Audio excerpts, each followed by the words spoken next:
ओम नमः शिवाय। आइए आज हमको सबसे बड़े टॉपिक है, सबसे बड़ा विषय है, सबसे बड़ा रहस्य है, वो रहस्य है तंत्र। तंत्र मतलब ऐसा चीज़ है इस कलयुग में जो सबसे ज़्यादा पावरफुल है। मंत्र और यंत्र से ज़्यादा पावरफुल है इस युग में तंत्र।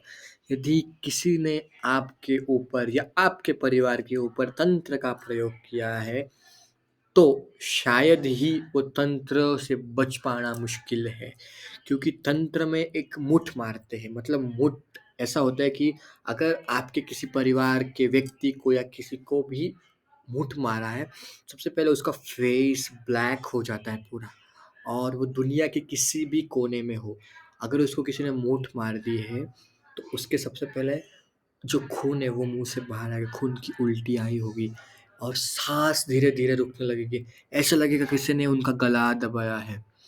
तो इस समय शायद ही मुश्किल है बचना, लेकिन इसके मतलब इसको बचने के भी तीन उपाय है, बहुत सरल है। सबसे पहला है नवनाथ ग्रंथ। क्या आपको पता है नवनाथ है कौन? नवनाथ मतलब नवनाथ दत्त गुरु जी के शिष्य। नवनाथ सबसे पहले नाथ है मचिंद्रनाथ, दूसरे है गोरक्षनाथ, ऐसे टोटल नौ नाथ है। उनके बारे में बताया गया है। उनके पास जो विद्या थी शाबरी विद्या, सबसे बड़ी और सबसे पावरफुल, जिन्होंने तंत्र के ऊपर भी राज किया है। तंत्र को भी ये विद्या गिरा सकती है, ऐसी है शाबरी विद्या। यदि आप नवनाथ ग्रंथ को पारायण करके, पारायण मतलब 9 दिन का पारायण होता है, यदि आप उसको 9 दिन में धीरे धीरे पढ़ते हो या फिर 3.5 दिन में भी आप उसको पढ़ सकते हो। 9 दिन या 3.5 दिन, लेकिन पारायण करके आपको उसको पढ़ना है नवनाथ ग्रंथ को। यदि आप उसको पढ़ते हो सही से नीति नियम के साथ घर में, तो आपके घर में जहाँ तक उस शब्द के आपके स्वर जाएंगे, वहां तक नेगेटिव एनर्जी चली जाएगी। वहां तक आपके परिवार में अगर किसी को कुछ हुआ है, वो दुनिया के किसी भी कोने में रहते हैं, चाहे विदेश में भी हो, लेकिन आप पढ़ रहे हो घर के सदस्य, तभी उनको भी इस चीज का लाभ होता है। उन पे भी कोई भी अलग मतलब काली विनाशिनी शक्ति का प्रयोग कोई करता है तो वो होता नहीं है। सबसे बड़ा है नवनाथ ग्रंथ। यदि आप इसको पढ़ते हो तो आपको डरने की कतई ज़रूरत नहीं है, लेकिन ध्यान रखना, इसको भी आपको बड़े ही नियम से पढ़ना है। और दूसरा है पंचमुखी हनुमान। यदि आपके घर में कोई प्रवेश कर रहा है, वो घर के डोर के एकदम सामने दीवार के ऊपर पंचमुखी हनुमान जी का फोटो लगाना है आपको। यदि आप ऐसा करते हो, अगर आपके घर में आपका घर का सदस्य अथवा कोई बाहर का प्रवेश कर रहा है, उसके मन में आपके घर के लिए गलत कुछ है, अगर वो तंत्र कर रहा है, कुछ गलत विचार भी है उसके, तो वो भी अच्छाई में बदल जाते हैं, वो भी सत्य में परिवर्तित हो जाते हैं। यदि आपके घर वालों पे किसी ने तंत्र किया है, भूत पिशाच कुछ भी लगा है, अगर वो आपने उधर फोटो लगाया है एग्जैक्टली सामने, मतलब आप डोर से आ रहे हैं ऐसे और सामने उनको फोटो दिख रहा है, कोई आ रहा है उनको, वहां पर यदि आपने फोटो को लगाया है पंच हनुमान जी को, तो वो भूत बाधा वो डोर से बाहर निकल, मतलब डोर के अंदर नहीं आ पाएगी, डोर के बाहर ही निकल जाएगी। ये दूसरा उपाय था। और तीसरा उपाय है भूत लकड़ी। मतलब एक भूत लकड़ी होता है, उसका नाम है, एक लकड़ी होती है। यदि वो लकड़ी आपने आपके गले में भी पहनी, अथवा हाथ में भी, या फिर यहाँ पे कंधे पर, अथवा घर के ऊपर अपने लाल कपड़े में बांध कर लगा दी, तो उस घर में किसी भी शक्ति का या यंत्र तंत्र का प्रवेश निषेध हो जाएगा। कोई उसको पार नहीं कर पाएगा। किसी यंत्र तंत्र में इतनी पावर नहीं कि वो लकड़ी को पार कर दे। इसलिए मैं कहता हूँ कि अगर ऐसा कोई लग रहा है आपको कि आपके घर पे तंत्र हो रहा है, किसी ने मंत्र किया है, आपके घर में बार बार कोई बीमार हो रहा है, तो ये तीन उपाय जरूर करिए। पहला तो है नवनाथ पोथी, दूसरा है पंचमुखी हनुमान जी का फोटो, और तीसरा है भूत लकड़ी। यदि आप ऐसा करते हो तो आपके घर वालों पे कतई इसका प्रयोग नहीं होगा, क्योंकि यंत्र और मंत्र से पावरफुल है तंत्र। क्योंकि ये कलयुग में तंत्र से अगर कोई कुछ करता है तो वो जल्दी होता है। यदि आप भगवत मार्ग में हो, आप भगवान के भक्त हो, तो आप पे उसका असर कम होगा, लेकिन होगा। यदि आपने ये जो नवनाथ जी है, इनका आपने किया, तो शायद नहीं, हरगिज़ आपका जो वो होने वाला ये था, मतलब वो मंतंत्र का आपके ऊपर जो होने वाला था प्रयोग, वो विफल हो जाएगा और जिसने किया उल्टा उस पे जाके वो लगेगा। इतना पावरफुल है। मैंने स्वयं नवनाथ ग्रंथ पढ़ा है। बहुत अच्छा होता है नवनाथ ग्रंथ। तो उसपे बहुत से मंत्र है, बहुत सी ऐसी बातें लिखी है कि आपके वो बोलते ही आपका जो माइंड है, आपका जो परिवर्तन है दिमाग का, वो चेंज होगा और आपके आजू-बाजू जितने भी लोग हैं, वो सब, छोटा से छोटा प्राण भी आपके आजू-बाजू में होगा, उसकी भी मुक्ति हो जाएगी। इतना पावर है नवनाथ ग्रंथ में, यदि आप उसको सही से पढ़ते हो तो।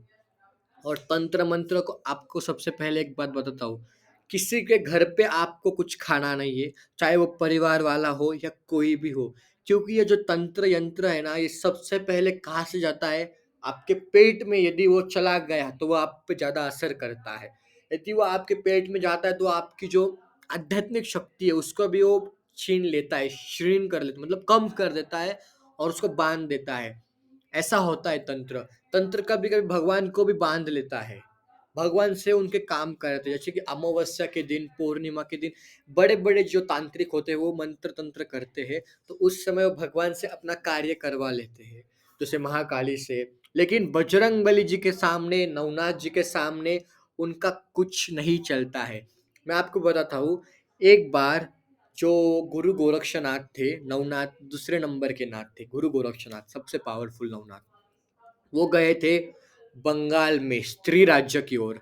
वहाँ पे उनको मिले थे 5 स्त्रियाँ जो कि तंत्र करते थे।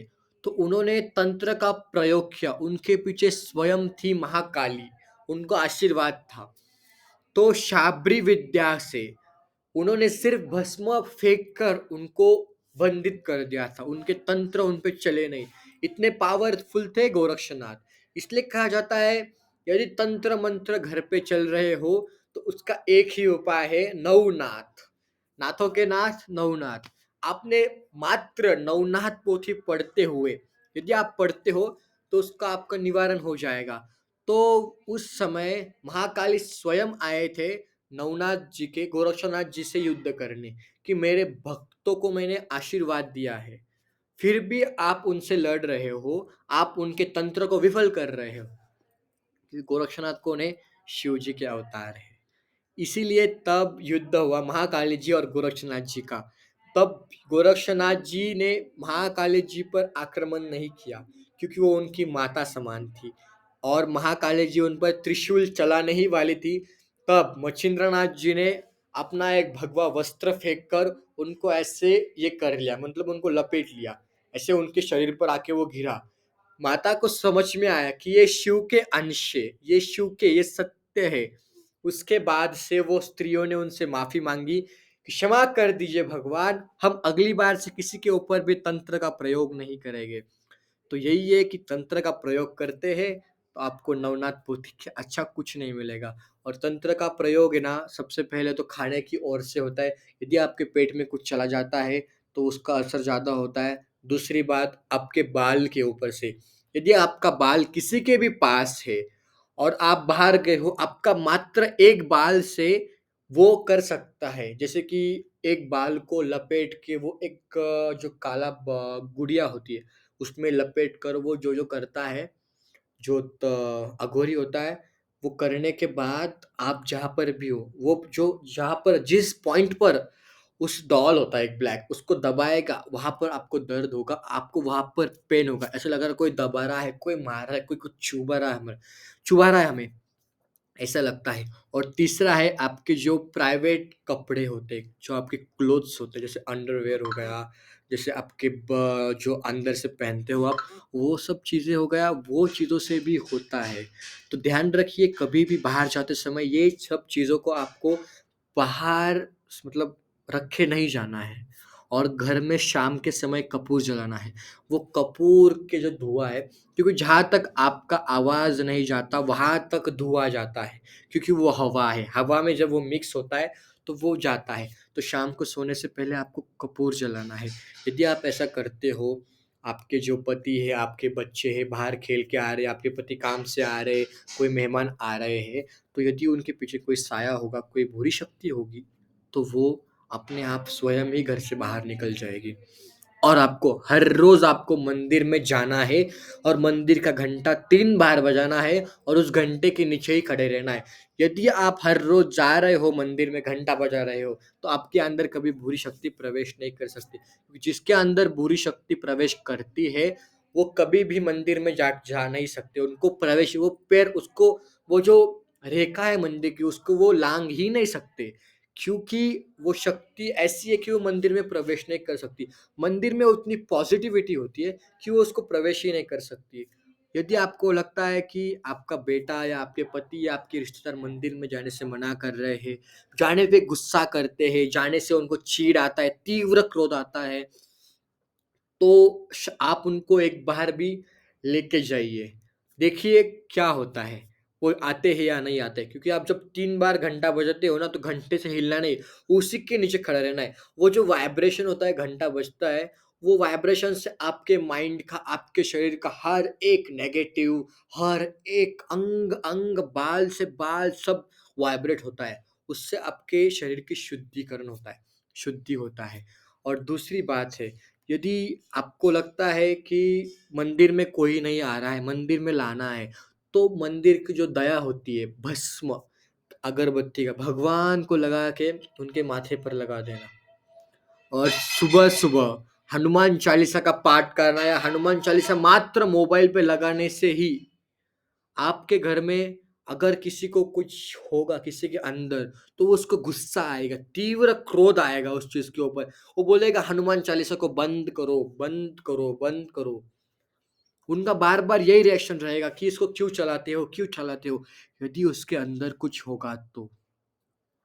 क्योंकि यंत्र, मंत्र और तंत्र, इन सब में से ज़्यादा पावरफुल है तंत्र इस कलयुग में। तो तंत्र बहुत पावरफुल चीज़ है। आप इसको हल्के में मत लीजिए, क्योंकि अगर ये किसी के ऊपर हावी हो जाता है तो उसके प्राण लेकर ही छोड़ता है। आपको सिर्फ़ 3 चीज़ों का ध्यान रखना है। आपको अगर ये आपके साथ हुआ है, तो आपको नवनाथ पोथी, पंचमुखी हनुमान जी का फ़ोटो और भूत लकड़ी, ये आपको इन सब चीज़ों से बचा सकती है। और दूसरी बात, आपको घर के अंदर किसी कोई मेहमान आता है, तो आपको भूत लकड़ी को दरवाज़े के इधर टांग देना है। दूसरी बात, किसी के घर कुछ खाना नहीं है, किसी ने कुछ दिया तो पीना नहीं है, आपके बाल, आपके कपड़े आपको सही सलामत रखने हैं। ये इन चीज़ों का अगर आपने ख़्याल रखा सही से, तो आपको कोई भी अपने वश में नहीं कर पाएगा। कोई भी आपके घर वालों पे या आप पे तंत्र की शक्ति नहीं कर पाएगा। सो आप सब अपना ख़्याल रखिए, भगवान की कृपा से सब सही होगा। तो कैसा लगा? प्लीज़ मुझे कमेंट करना। आपको और कोई चीज़ों के बारे में जानना है तो मैं बताऊँगा ज़रूर। और ये वीडियो कैसा हुआ ज़रूर बताइए। हर हर महादेव!